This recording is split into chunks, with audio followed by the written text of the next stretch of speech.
แม่คอนแล้วก็พ่อจนนี้แล้วก็แม่เสผู้ภาคนี่แล้วก็ ขอบมกขอบใจผู้ใหญ่ใจดีทั้งแม่คอนแม่จันนี่ พ่อจนนี้ พ่อจันนี่ แล้วก็แม่เส แล้วก็แม่เส โดย ขอบมกขอบใจทั้ง3และทั้ง4ผู้ใหญ่ใจดี โดย แม่ผู้อยู่บ้านก็ได้หับของภาคที่บ่าวแก้วเอามาชงให้นางน้ำข้าวหงเฮียนทั้งกับป๋าและเครื่องนุ่งทั้งเกือบและถงขอขอบคุณน้ำผู้ใหญ่ใจดีเพื่อนในลานจุดเห็นใจเด็กคำผ้าบ่มีพ่อแม่ใช้อยู่ โดย เอามาแม่แค่นลูก โดย แม่ก็เหลือใจน้ำหลาน โดย ที่ร้านบ่มีบอนพึง โดย ที่แม่อยู่น้ำก็ยังว่าแม่มอนใจในจักหน่อย โดย ถ้าบ่เห็นแม่น้องน้ำจักสิอยู่ใส่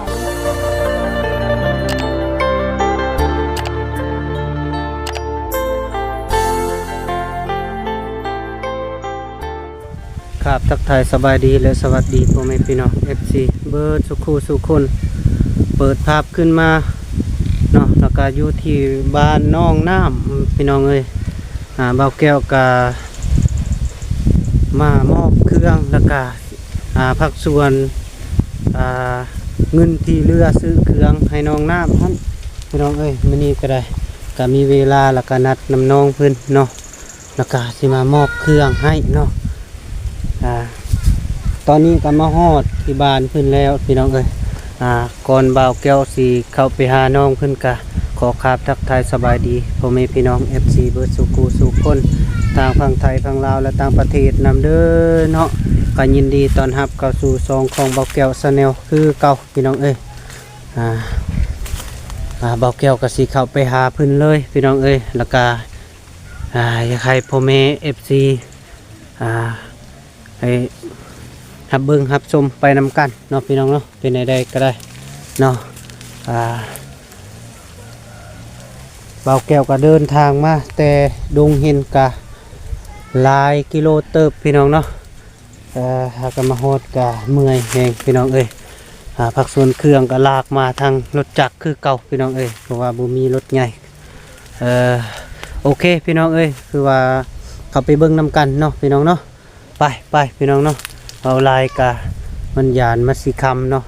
ตอนนี้กะเวลาก็ประมาณ2 โมง2 โมงแรงมาสั่นพี่น้องเนาะโอเคติดตามเบิ่งนำกันสีมอบเครื่องแล้วก็สีสรุปเบิ่งเงินเป็นอะไรยังเหลือเท่าใดแล้วก็จึงว่ากันเนาะพี่น้องเนาะสบายดีเด้อโดยเจ้ามาที่ใส่ลูกมาแต่หาหน่อไม้ เจ้าย่างมาหานาบาวเลยบ่โดยไปเบิ่งเครื่องอยู่รถพี่น้องเอ้ยเครื่องกะเบาแก้วกะห้อยใส่รถจักรคือเก่าพี่น้องเอ้ยแบบเครื่องนุ่งของน้องแล้วก็ปองปลาว่าซั่นเอาเลยตัวนี้ก็เอาขึ้นเลยพี่น้องเอ้ยสิขึ้นไปล้มขึ้นไปคุยน้ำนองอยู่ถึงเที่ยงพอแล้วพี่น้องเอ้ยก็ได้เอาขึ้นรถมืดนี่แม่นมืดของเจ้าเลยพี่น้องเนาะน้องเพิ่นก็มาตอนหับเอาเครื่องเนาะพี่น้องเนาะเห็นเบาแก้วมาเพิ่นก็ย่างมาเลยพี่น้องเอ้ยเพิ่นก็ได้เจาะไปหาหน่อไม้ได้ลายอยู่บ่ลูกเลยคือได้อยู่บ่โดยเอาขึ้นคุยอยู่ถึงก่อนพี่น้องขออนุญาตจักหน่อยพี่น้องเอ้ยกับทางน้องเพิ่นก็ได้เก็บขึ้นเลยพี่น้องเอ้ยก็ได้โอเคอนุญาตขึ้นก่อนพี่น้องมาสั่นก็ได้เนาะแม่เพิ่นก็มาเนาะ สบายดี โดยสบายดีแม่สบายดีโดยบ่เป็นหยังประท้วงว่าในลาบ โดยพุงไว้พุ่นและบนเจ้านั่งอะไรลูก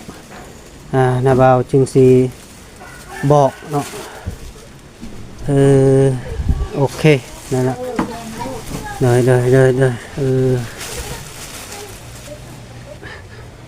สบายดีป้าลุง โดยสบายดีลูกตอนนี้เบาแก้วก็มาฮอดเถียงนาเพิ่นแล้วพี่น้องเอ้ยกะน้องเพิ่นก็หิ้วเครื่องขึ้นมาแล้วพี่น้องตอนนี้ก็ได้มานั่งนำกันเลยเมตุทำมาเลยลองยับมาหามาเบาสบายดีเด้อลุงป้า สบายดี ก็ได้ พี่น้องทั้งหลายทุกคน เลย ของเบาแก้วเอามาผักกระฮอดนางน้ำเลย เลย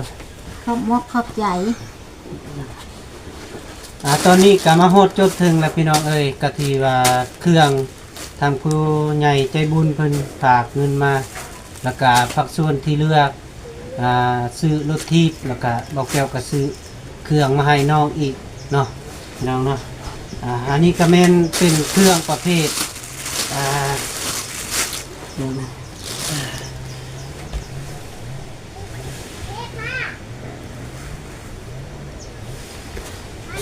เป็นเครื่อง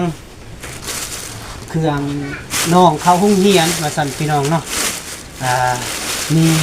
กระเป๋าพี่น้องเอ้ยบอกแก้วซื้อกระเป๋าทาง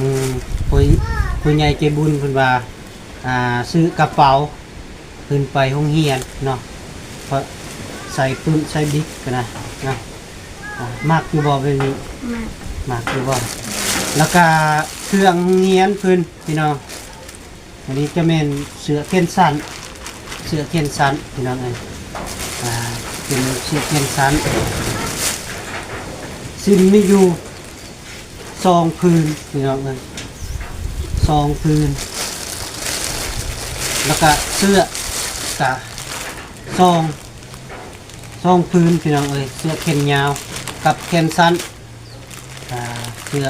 ขาวเนาะไปโรงเรียนแล้วก็สิ้น2พื้นถือว่าลูกอันนี้เบอร์6ได้ตัวนี้นะนี่เบอร์6ตัวนี้นะเบอร์5ตัวนี้นะนี่นุ่งได้อยู่เนาะนุ่งได้อยู่บ่เบิ่งตัวนี้เบอร์6พอดีและซื้อเพื่อให้น้องเพิ่นพี่น้องซื้อนี่เป็นซินแต้มเนาะเข้าโรงเรียนนี่เป็นเสื้อแขนยาวตัวนี้พี่น้องเบอร์32คือสิใส่ได้อยู่เนาะอายุประมาณจักปีก็9ปีเนาะ10เนาะโดยน้ำเบ้าก็ซื้อประมาณอยู่แล้วนี่นะ32นี่อาจจะถือเพราะว่าร้านน้ำเบ้าก็อายุซ้ำเจ้าแหละน้ำเบ้าเคยซื้ออยู่เอาลองนุ่งดูถือบ่เอาลองรถบ่เป็นหยังจะลองนุ่งรถได้เนาะเรื่องน้ำเบ้าเล็กตัวนึง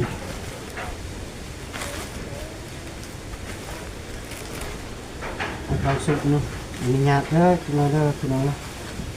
นี่ถืออยู่พี่น้องเลยพอดีเป๊ะนะเลยพอดีงามเลยเห็นบ่ครับอันนี้จะเป็นเสื้อเป็นชุดเลยพี่น้องเลยมี2ชุดนี่สีนี้เบอร์อย่างเบอร์เอ็มพี่น้องมี2ชุดอันนี้ชุดหนึ่งแล้วก็ตัวนี้อีกพี่น้องเป็นชุดจักสีอย่างอันนี้เป็นสีดำกับโบแมนตัวนี้มันมีหมวกนะพี่น้องนี่มีหมวกซื้อมาทำอุ่นเนาะนี่เป็นทรงอันนี้เกิบคู่หนึ่งจะสิทึกหรือบอเวลาจะไปโรงเรียนเจ้าซุปเกิบนี่ไปโดยนุ่งเป็นสุดเด้อ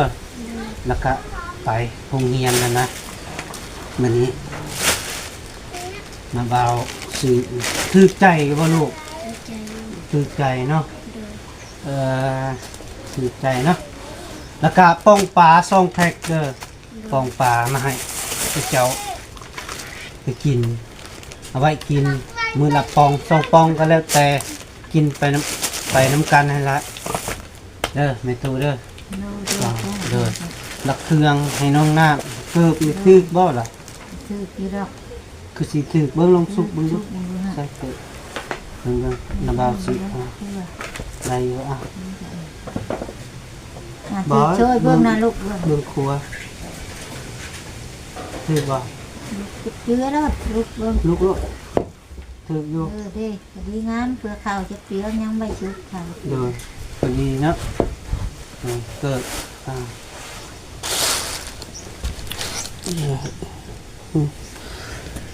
เกิดป้องปลาเนาะที่เพิ่นฝากเงินมาแล้วก็ผู้เก่าหั่นแหละที่เรือเขาน้าบ่าวซื้อรถให้เจ้าหันกับผู้เก่าหั่นแหละแม่คอนแล้วก็พ่อจนนี้แล้วก็แม่เสผู้ภาคนี่แล้วก็ ขอบมกขอบใจผู้ใหญ่ใจดีทั้งแม่คอนแม่จันนี่ พ่อจนนี้ พ่อจันนี่ แล้วก็แม่เส แล้วก็แม่เส โดย ขอบมกขอบใจทั้ง3และทั้ง4ผู้ใหญ่ใจดี โดย แม่ผู้อยู่บ้านก็ได้หับ ของภาคที่บ่าวแก้วเอามาชงให้นางน้ำข้าวหงเฮียนทั้งกับปลาและเครื่องนุ่งทั้งเกิบและถงขอขอบคุณน้ำผู้ใหญ่ใจดีเพิ่นหลายๆให้เพิ่นมีอายุมั่นขวัญยืนให้เพิ่นร่ำรวยไปเมื่อหนาเบิ่งดูแลเด็กกำพร้าน้ำแม่คนนี่แม่ก็ดีใจภูมิใจช้ำนี่ค่ะ มีผู้ดูแลช่วยแม่ โดย แม่ก็ดีใจน้ำขอบคุณทั้งหลาย ทั้งชีทานเห็นใจเด็กคำผ้าบ่มีพ่อแม่ใช้อยู่ โดย ป้ามาแม่แค้นลูก โดย แม่ก็เหลือใจน้ำหลาน โดย ที่ร้านบ่มีวันเพิง โดย ที่แม่อยู่น้ำก็ยังว่าแม่มอนใจในจักหน่อย โดย ถ้าบ่เห็นแม่น้องน้ำจักสิอยู่ใส โดย ที่กินที่นอนที่อยู่บ่มี โดยโด เอื้ ย อยน้ สา อง ธุสาธุสาธุ เอื้อยน้องก็ยันบ่ดีดูแลคือแม่บัดบ่เห็นแม่ โดย แม่ก็จักสิเฮ็ดได้ด้วย โดย ขอขอบคุณน้ำผู้ใหญ่ใจดี ให้ร่ำรวยแต่เมื่อหนาเบิ่งแย่งน้องน้ โดย ำอายุมันควันยืน โดย รักแบ่งให้ผู้ได้แบ่งปันหมด โดย ลูกผู้เอามาคือกันตกละกันลำบากน้ำ โด น้อง ย น้ำ โด ลูก ย ให้อายุมันควันยืนนะลูกเด้อไปใจกับไปลงใต้มีผู้ชอยเฮือขึ้นเนื้อมีผู้ชอยหาบมีผู้ตักน้ำอาบเลี้ยงเช้าอยู่กับเช้าลูกละให้มีผู้บุญชูยูคำลูกเด้อลูกเด้อ โดย ให้ลูกกว้างลูกขวางเมื่อหนา สาธุแม่ พอได้ช่วยเหลือ ผู้ที่คนจนทุกข์ยากถั่วไปลูกแก้ว ให้บุญลูกหลาชงอยู่ตลอดไป สา ทำ ธุ คุณ สะ ลูก พรปากสะพรปากไม่ถูกก็ได้ แม่ก็ โด มีทำนี้ลู ย ก โดย ขอบขอบใจลูกหลาย โดยทางแม่ตู้เพิ่นก็อวยพรก็น้ำตาไหลพี่น้องเอ้ยแล้วก็เพิ่นก็เลื่อยใจ ที่ว่าน้องน้ำนี่คันบ่มีแล้วก็น้องน้ำคือสิบ่มีชีวิตทอดมื้อนี้อะนะเพราะว่าก็เกิดก็อยู่ประเทศเฮาเพื่อนบ้านนี่แหละอยู่ประเทศไทยพี่น้องเอ้ยแต่ว่าพอเพิ่นก็เสียน้องน้ำนี่นะพอดีแม่เพิ่นก็บ่เบิ่งบ่แย่งหั้นนะแม่เพิ่นก็คนพม่าพี่น้องเอ้ยก็เป็นครึ่งลาวพม่าน้องน้ำพอดีก็ผู้เอามาแล้วก็บ่ได้เลี้ยงบ่ได้เบิ่งได้แย่ง ๆ โด ป้าย ผู้เอามากับบ่เบิ่งบ่แยง โดย กับมาทิมให้แม่ โดยก็มาทิมทางแม่ตู้เป็นผู้เบิ่งผู้แยงผู้เลี้ยงฮอดใหญ่ปานนี้เนาะพี่น้องเนาะก็ขอบขอบใจทั้งแม่เพิ่นก็เบิ่งแยงลูกหลานก็มาฮอดนี่ก็ขอขอบใจหลายๆเด้อแม่เด้อทั้งเจ้าก็จงมีอายุคนมันอายุมันคนยืนเด้อ ทุก แล้วก็ไปใส่ก็มีคนหักคนแพงเจ้าเด้อแม่เด้อ ทุกลูกให้จมมุ่งมากปรารถนา ทำน้องเพิ่นก็ได้กะพังความเพิ่นเด้อวันนี้นะไปโรงงานโรงเรียนกะมีคนหักคนแพงเนาะแล้วก็บ่ให้หายให้ด่าเพิ่นเนาะโดย ยังรักยังเห็นอยู่ โดย ผู้ใหญ่ใจดีเพื่อนก็หักฮู้น้ำกัน โดย ถ้าว่าบ่เห็นแม่นี่ก็น้องน้ำนี่ก็จักที่อยู่ใช้ โดย เอ้ยน้องก็ว่าบ่ได้ได้ลูกไอ้บัดบ่เห็นแม่ แม่นแล้ว แน่บ่แม่นลูกแม่เขา โดย จักเพิ่นสิให้สิดี โด น้อง ย ก็จักสิคว้างอยู่สิใดยามบ่เห็นแม่ต่อไปมื้อหน้าบัดใหญ่มา เนาะพ่อแม่พี่น้องผู้ถือว่าผู้ใหญ่ ใจบุญผู้ฝากเงินมากับจำนวนกับ$100 พี่น้องเนาะแต่ว่าเป็นเงินกีบกับเป็นอยู่3 ล้านพี่น้องเอ้ย3 ล้านหลังจากท่านที่ว่าเบาแก้วซื้อเรือซื้อรถทีบแล้วก็มาซื้อเครื่องให้น้องอีกนี่ก็เป็นจำนวนอยู่ซื้อรวมทั้งหมดนี่เบาแก้วก็สิสรุปเนาะแล้วก็สิบ่ได้อ่านสรุปเป็นเงินเลยก็เป็นล้านกับ200,000พี่น้องเอ้ยล้านกับ250,000ประมาณนั้นแหละล้าน200,000กับ50,000เนาะพี่น้องเนาะ50,000พอดีเงินที่เหลือยังอยู่200,000กับ50,000พอดีเอาตื่มเลยพี่น้องเอ้ยเอาตื่มเอาให้เป็น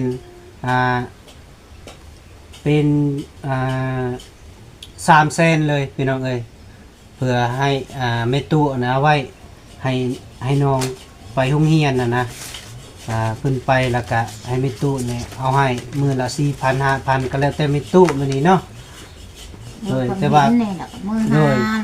ประเภทป้องปลานี่ก็มีแต่ว่าซื้อมาให้เจ้ากินเนาะแล้วก็น้องเพิ่นไปโรงเรียนกันบ่มีของกินก็เอาไปมื้อละป่องก็ได้ก็แล้วแต่มีแต่ว่า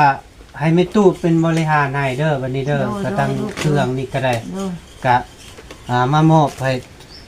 เต็มทีแล้วบัดนี้เด้อทั้งเงินก็โดยเบิ่งเงินก็คอดไว้อยู่พี่น้องเอ้ยก็ได้คอดไว้ครับที่ส่วนเรือนี่ก็ยังเรือเงิน200,000กับ200,000กับ50,000พอดีเบาแก้วเสียไว้เพิ่นเลยเป็น300,000พี่น้องเอ้ยฝากเงินที่เรือซื้อเครื่องนี่ก็ล้านปลายแล้วพี่น้องเอ้ยก็บ่ได้ตัวคือว่าบ่ได้ตัวเลยเพราะว่าเครื่องนี่กับมันตกอยู่เสื้อเขียนยามตกอยู่100,000ปลายพุ่นใดในตู้เคยซื้อบ่เคยอยู่โดยเคยซื้อให้ลูกโดย100,000ปลายได้เครื่องน่ะเสื้อเขียนยาวกับสิ้นกับเพิ่น100,000ปลายเพิ่น100,000ปลายพอดีเสื้อนี่ก็ชุดหนึงก็สิเข้าอยู่180,000นั่นแหละโดย180,000ได้เสื้อเขียนยาวอันนี้ก็ยังได้ต่อได้ต่อนำไม่ค่าใดปกติเพิ่นขาย200,000บ่ได้เขามาขายอยู่บ้านถอเชือนี่100,000เห็นบ่ราคามันโดยอันนี้มันนุ่มเลยพี่น้องเอ้ยแล้วก็ป้องปลานี่แพ็คนึงมันถึกอยู่100,000ปลายคือกันพี่น้องเอ้ยรวมทั้งหมดก็ได้ผักส่วนเงินที่เหลือก็เบาแก้วคอดไว้เลยพี่น้องเอ้ยแล้วก็เป็นยังเหลืออยู่250,000เนาะเฉพาะว่าซื้อสุดนี่ก็200,000ล้าน250,000บัดนี้ยังเหลือ250,000เนาะบัดนี้เบาแก้วเอาให้เพิ่นเป็น300,000แล้วพี่น้องเนาะไปเจ้าเด้อบัดนี้เด้อขอบคุณหลายๆเลยขอบใจร่ำรวยมื้อหน้าโดยให้ลำนี่ก็บ่เป็นหยังเนาะนี่แต่ว่าเจ้าคันเพิ่นไปแล้วก็เจ้าแบ่งเป็นมือขึ้นไปนะไปโรงเรียนเนาะแล้วก็ตัวนี้กับหลังจากนุ่งแล้วเนาะต้องได้ซักเด้อลูกเด้อเครื่องของหยังก็ได้รักษาเพิ่นได้เพิ่นฝากมาแต่เพิ่นก็บ่แม่นง่ายเด้เพิ่นซอยเจ้าก็ได้มีอยู่เป็นรายการแต่ว่าบ่ได้อ่านเนาะพี่น้องเนาะก็ฮู้จักอยู่เนาะทางแม่เพิ่นเนาะอันนี้ก็ทางเบาแก้วก็ขอบมุกขอบใจทางผู้ใหญ่ใจดีเพิ่นเนาะโดยขอบมุกขอบใจเด้อขอบมุกขอบคุณเด้อแล้วก็แม่คอนก็พอจนนี้แล้วก็พ่อแม่เซเด้อขอเจ้าอยู่ดีมีแรงสุขภาพเข้มแข็งอย่าเจ็บอย่าจนไปใส่เมื่อนาเป็นหงโพงให้โดยพอได้กั้งลูกกั้งหลานโดยให้มันยืนไปเมื่อนาตลอดไปมันยืนไปใส่มาใส่ก็มีคนหักคนแพงเด้อแม่เด้อพอเด้อแล้วก็แม่เซเด้อมีสุขภาพเข้มแข็งมีอายุของคนยืน ผู้ช่วยเหลือ โดย คือน้องน้ำนี่แหละ โดยปรารถนาสิ่งใดคอยได้สิ่งนั้นเด้อแม่เด้อขอบมุกขอบใจหลาย ที่มา พา พา ใจใจดี โดย เพิ่น ๆกะทั้งเบาแก้วกะภาคภูมิใจมาหลายเนาะที่ได้ภาคลูกครึ่งลาวพม่าเนาะพี่น้องเนาะถือว่าอยู่อาศัยกับแม่ตู้เพิ่นนี่แหละบ่มีไผเนาะเป็นผู้เบิ่งผู้แยงกะแม่ตู้อะไรเบิ่งแยงแล้วก็ขอมุกขอบใจทั้งแม่ตู้เพิ่นเด้อแล้วก็อยากให้น้องน้ำกะพังความเพิ่นเนาะที่ว่าพากเงินมานี่ก็ขอมุกขอบใจ แต่ตอนนี้ก็ภาคบอกเด้อทาง FC แล้วก็พ่อแม่พี่น้องที่ว่ามีใจบุญเนาะก็ทางน้องเพิ่นก็ขาดน้ำมาดานพี่น้องเนาะก็ไปตักคุณอยู่ห้วยบักอีไก่พุ่นพี่น้องเนาะ ตัก ขาด หวยมา โด กิน ย มาใส่ มากินมาใส่น้ำกับคุณพี่น้องเนาะ น้ำกิน แล้วก็ น้ำอาบ ทางเบาแก้วก็ขอวอนตัวนี้ก็ได้ก็ทางผู้ใหญ่ใจดีใจบุญเนาะคันมีการให้เลือกก็อยาก เบาแก้วขออยากได้น้ำให้พื้นนั่นแหละน้ำมาดานว่าสันนะพี่น้องเนาะพอได้พื้นสูบกันนะแล้วก็บ่ให้น้องเพิ่นไปหาบไกลๆพุ่นเนาะแล้วก็อันนี่ก็ลำบากเกินพี่น้องเนาะ ลำบากน้อง ก็ได้ ไปตักน้ำ โดย แม่ ลำ กระ บาก เท่าแล้วเขาได้ตักน้ำเบิ่งแยง โดย แม่ ไปหาบกับบักอีไก่พุ่นพี่น้อง มา เนาะ ให้แม่ป้า เนาะ ไม่ได้ โดย ขอน้ำผู้ใหญ่ใจดีคำพ่อพึงได้ให้น้องน้ำตักน้ำบนใกล้ โดย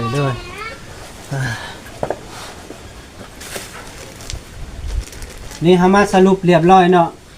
ทางเจ้าก็รับรู้เด้อ โดย เพราะว่าเครื่องของที่ข้อยซื้อมานี่ก็ข้อยก็บ่ได้เอาไปกินไว้จังอื่นดอกมีแต่ว่าข้อยเอามาให้อยากให้ทางผู้ใหญ่ใจบุญใจดีเนาะเพิ่นฝากมาก็อยากให้เนื้อเชื่อใจทางเบาแก้วหั่นแหละ โดยแต่ว่าก็ เพิ่นก็อยากให้อาศัยเบิ่งแยง โดยเบิ่งแยงแล้วก็ความมั่นใจเนาะทางเบาแก้วก็ถือว่าเบาแก้วก็ได้ที่ว่าเพิ่นให้ค่าน้ำมันลดนั่นแหละ โดย โดย แม่นก็แม่น ค่าน้ำมันลดเติมน้ำมันลดน้ำมันล้างท่านแหละก็เรือนั่นเบาแก้วก็บ่ได้เอาไปใส่เนาะก็คือว่าก็ไปจังซี่แหละไปถ่ายบ่นี้บ่นั้นเห็นน้องๆผู้นี้เนาะเบิ่งทุกจนแล้วก็เอาเงินดังกล่าวหั่นแหละยืนให้นะผู้ละ 10,000 20,000นะไปจังซั่นน่ะนะ เจ้าทุลูกหลาน โดยคันผู้ใหญ่ใจบุญเพิ่นได้เห็นคิดว่าสงสารรู้ตนสงสารแล้วก็เพิ่นซอยแล้วก็จึงมาซอยอีกนะไปจังซั่นน่ะเนาะ โดย คนนี้ลูกก็ลำบากเพราะแห้งลูกหลาน โดย ที่ในเว้าหั่นแหละ โดย ลูกก็เล่นทั้งใต้เล่นทั้งเหนือ แม่น เห็น ลูก ผู้ใดจนและทุกข์ยาก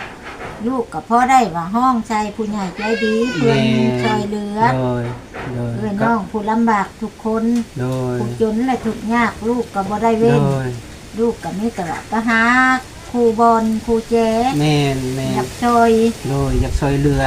เพราะว่า ความเขาแบบมีภูมิใจ โดย คือน้องน้ โดย ำเครื่องก็ได้รถก็ได้น้องน้ำก็ภูมิใจ อีลามีหยังฝากบอกทางแม่เพิ่น บอกแล้วลู มี ก บ่ ขอบมกขอบใจเด้ออย่างให้หนูนี่นายย่อมือใจ ย่อ ขอบ มื ม อก ขอบใจ ย่อมื ให้หนูเรียนสมความมุ่งมา่ปรารถนา แม่เซเด้อว่า เมซี แล้วก็แม่คอน แม่คอน พอจนนี้ พอจะนี่ ที่พาเงินมาให้ คอยพอฝากเงินมาให้ ขอบ ให้ ใจ หลาน เด้อ ให้หลาน จำนวน150 ดอล จำนวน$150 ทางผู้ใหญ่ใจดี โอ้ย เพื่อน ที่ ทำ ซื้อ ผู้ใหญ่ใจดีเพื่อน ซื้อลูกทีบมาให้ ที่ซื้อลูกทีมมาให้ แล้วก็เครื่อง เครื่อง ขอให้เจ้าอยู่ดีมีแห้ง คอยเจ้าอยู่ดีมีแรง สุขภาพเข้มแข็ง สุขภาพเข้มแข็ง อย่าเจ็บอย่าจน อย่าเก็บอย่าจน ขอให้เจ้า ขอให้เจ้า ไปใส่มาใส่ ไปใส่มาใส่ ก็มีผู้หักผู้แพง มีผู้หักผู้แพง ขอให้เจ้าร่ำรวย ขอให้เจ้าร่ำรวย โดยสาธุเด้อเนาะกะเพิ่นก็ยังอวยพรบ่อยากเป็นเนาะพี่น้องเนาะเพิ่นน้องเพิ่นยังน้อยแล้ว ยังน้อยก็นึงมากก็บ่ได้ไปที่ใด โดยก็ ขอโทษน้ำผู้ใหญ่ใจดี เพิ่นก็คนขี้อายแน่พี่น้องเนาะ เพิ่นก็แบบว่าเพิ่นก็ชมเพิ่นเป็นคน โดย ตกระกำลำบากและบ่ฮู้ชึก โดย ว่าสิดินน้ำหมูล้มน้ำหมูแนวใด แม่นแม่น คำนอน โดย แจ้งกันยามไปโรงเรียนยามผักมานาอยู่ป่าอยู่ดงน้ำแม่หาคบหากิน โดย ขออนุญาตน้ำผู้ใหญ่ใจดี โดย ที่ บ่ ว่า เป็น บ่ หยั ถู ง ก โดยโด ให้ ย เอาไผน้องน้ โดย ำสู้ให้อยู่หมันควันยืนเงินไหลทองน้องทองไหลเข่าในกระเป๋าทุกเท่าคำผู้ใหญ่ใจดีคือลูกและเต้า โด กัน ยโดย วาง โดย กัน แม่ เด้อ ข ลู อบ ก ใจ เด้อ ขอบใจขอบใจคือกันนั่นล่ะโดยโดย สาธุข โด อบ ย คุ สา ณ ธุสาธุ ได้มาเบิ่งแยงน้องน้ำ เป็นในการขี่รถที่เป็นยังสะดวกอยู่บ่ลูก โรคอยู่ สะดวกอยู่ โดย เว้าดังๆเด้อ โดย เนาะ สะดวกภูมิใจ เดี๋ยวน้อยเพิ่นสิบ่ได้ยินเด้น้า บ้า บ่าว จำแม่เว้า น้าบ่าวบ่มีไมค์เด้ว่าสิดังๆให้เพิ่นยินแล้วก็ บ้าแล้ว มีคำยังเจ้าสิเว้าให้เพิ่นเจ้าสิ ว้าวก็นับถือ เจ้าสิวอนขอให้เพิ่นช่วยเหลือเจ้า ตอนนี้เจ้ามีหยังอยู่ในความฝันเจ้าอยากได้ตอนนี้ให้แม่ ให้ ตู้ ว่าดังๆจำแม่นี่ลูก เจ้าอยากได้หยังนั่น อยากได้เฮือน อยากได้เฮือน โดย อยากได้เฮือนอยากได้เฮือนแล้วเจ้าสิปลูกอยู่ไสบัดนี้ บ่มีดินอยู่ บ่มีดิน โดย น้องเพิ่นยังบ่ทันมีดินเนาะเฮือนก็บ่มีเนาะบ่ฮู้เลยเนาะนี่นะบ่าวก็ภาคเบิ่งก่อนเนาะพี่น้องเนาะก็น้องเพิ่นก็อยากได้ดินกับเฮือนอยู่ว่าซั่นพี่น้องเนาะก็บ่อยากอยู่นาว่ามีความพันอยากได้ดินกับเฮือนอยากให้แม่ตู้อยู่นํเพิ่นว่าผู้เลี้ยงเพิ่นนั่นล่ะมาฮอดนี่เนาะผมเข้าใจเลยล่ะครับกินข้าวแล้วสิเจ้า คิดแล้ว กินแล้ว โดย เจ้าเคยกินบ่ของปลา บ่ บ่เคยกิน โดย ถ้าว่าซื้อมีแต่ของปลานี่แหละคันสิซื้อไข่ย่านมันแตกเพราะว่ามันใส่รถเด้ โดย มีก็บ่ได้ซื้อซ้ำก็มันหนักบ่มีบอนไว้แล้วก็ตารถก็เต็มเลยเครื่องเจ้าครับเงินที่เรือหั่นแหละมีแต่ว่าเงินเรือน่ะมีแต่ว่าให้เจ้าคันไปโรงเรียนก็ขอน้ำเพิ่นเด้อ โดย คันเพิ่นว่าซื้อมะเพ็ดเป็นนัวก็ซื้อกินน้ำกันนั่นแหละ โดย ก็ซื้อที่เรือก็ขอน้ำเพิ่น มัน เพิ่น ใบชูชัย โดย ตอนเขาเบาลีเบาจุนให้แม่ก็บ่เคยใช้ดอก โดยโดย มีแต่เก็บไว้ให้เพื่อนลูกบัดแม่หาบ่ได้ โดย เอื้อยน้องก็คือแม่เว้าครอบครัวเพื่อน โดย เพิ่นได้เพิ่นคิดว่าน้องกูเพิ่นให้ก็ได้ชื่อลูกละบ่แม่นพมาทลูกแม่ลูก โดยโดย ของแล้วบ่แม่นเอื้อยน้องชั้นจำ โดย นั่นละแม่ก็น้อยใจบัดใหญ่มากก็จักสิอยู่สิได้คือว่าพื้นป้าผู้เอามาก็บ่เลี้ยงบ่เบิ่งนะ เอามาแล้วก็ สิ เลี้ยง ลำบาก เนาะ เอามา ลำบากเจ้าอยู่ เลี้ย แต่ ง ว่า เอามาทิม โด ให้ ย แม่ละจำเป็นเลี้ยง โด โอ้ ย ใจดำก็ดอว่าแม่กูบ่แม่นลูกแม่แบบชุดที่ดูคนแม่เลี้ยง โดยไม่แต่ว่าอีล่าตั้งใจเด้อตั้งใจแล้วก็มีหยังก็หาหน่อไม้อีหยังบ่หรือว่ากบเกียดแบบเอาไปขายได้เงินแล้วก็มื้อให้แม่ตู้เป็นผู้ไว้เด้อ โดย คันอยากได้ก็ขอน้ำเพิ่นเนาะเพิ่นนั่นแหละเป็นผู้แม่เจ้าแท้ๆได้บัดนี้ เพราะว่าเพิ่นเลี้ยงเจ้าได้นับแต่น้อยเด้บ่มีใครได้เบิ่งแยงเจ้า โดย มันลูกหายมื้อน่ะ เออ พาลงตลาดลูกว่าหวาน เออ ได้เชื่อวะไปบ่มีแต่เชื่อผู้ใหญ่มาออกมาเห็นป่าโอ้ป่าตัวนี้ยากน้าแม่อาชื่อตัว50,000ลูกได้แม่ก็ตากไว้ในกระด้ง ปลาหยัง ป่าพี่ช้างป่าดำๆหัวใหญ่ๆนั่น ตามนั้น ปลาข้าวมัน ที่แม่น ตัว50พุก ตัว55 ก็55ใหญ่ซำใด ใหญ่เติบแหละ โดย ประมาณแผ่นแป้นนี่แหละลูก โอ้เนาะใหญ่เติบกันจังซั่นถึกแล้ว ยาวปีแล้ว โดยกันเฮ็ดเป็นชิ้นแห้งก็ได้เป็นตอน แม่ เกลือเป็นนัวแล้วก็ แม่ก็ ห้อย เฮ็ด ไว้ ว่านั่นแหละ โดย ได้เพิ่น พอ ไป ได้ โรงเรียน ขึ้นไปโรงเรียนจีปิ้งแต่ละตอนใส่ติบข้าวแล้วก็ไป บ้านนี่ก็ต้ม เลย เดี๋ยวกินหมดพ่อแม่เอื้อยน้องเหลือที่หาแม่ก็ตากไว้ไว้ปิ้งหงเฮียนเพิ่นเอามานา จับเครื่องเนี่ยน้ำบาสิถ่ายรูป1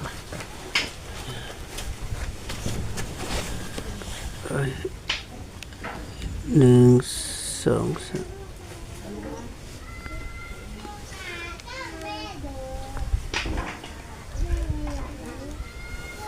โอเคเนาะ